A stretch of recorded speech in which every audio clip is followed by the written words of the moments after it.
Welcome to the only daily podcast focusing on compliance news of the day. Each morning, start your day with a cup of coffee and Tom Fox, the voice of compliance, to hear about 4 of the top compliance, corruption, or leadership stories you will need to start your day.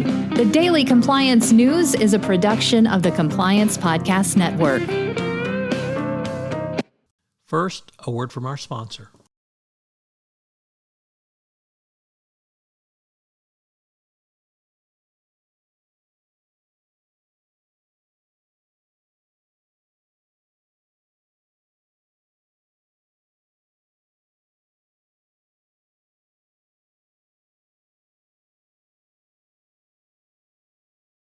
The Daily Compliance News for April 23, 2022, the Poison Pill Edition. And this story comes to us from the Wall Street Journal, which says that the poison pill, as now used by corporate strategies, is actually a fictional creation of spy novels. So if you don't ever think that life imitates art, well, it does. Although intentional overdosing in pill form has long been deployed in wartime as a method of committing suicide rather than capture. As far back as recorded cases, Napoleon in Moscow, 1812, carried a poison pill with him. Obviously, it's a cinematic trope, and it's been in James Bond. So if you ever wonder if life imitates art, well, here we have business imitating art. Next up, Sweden, finally, after months, if not years of dithering, its anti-corruption agency has launched an investigation into Ericsson's payments in Iraq.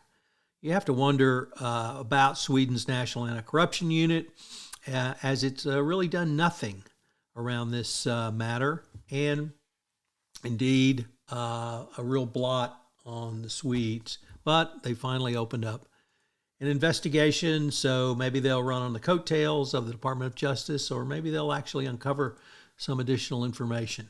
So Sweden now investigating Ericsson for corruption, admitted corruption in Iraq.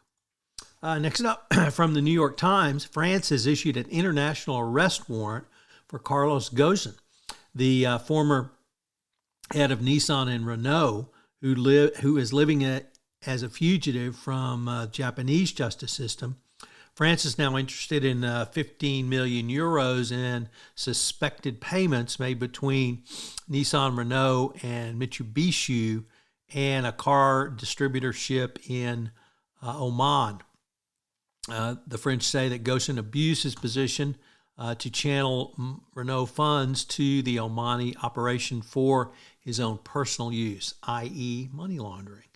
So the saga of Carlos Ghosn continues and will continue to play out on the world stage. And finally, from the world of the bankruptcy court, Infowars head Alex Jones filed bankruptcy to avoid going to trial in the Sandy Hook fraud case against him, and filed this week. It was scheduled to start on Monday, and the DOJ's bankruptcy watchdog suggested that it was not done for legitimate purposes.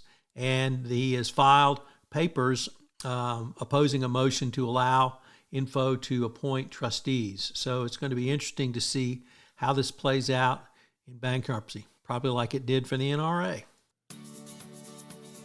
The Daily Compliance News is a production of the Compliance Podcast Network and a proud member of C-Suite Radio. Thanks so much for listening. I hope you'll join me again tomorrow.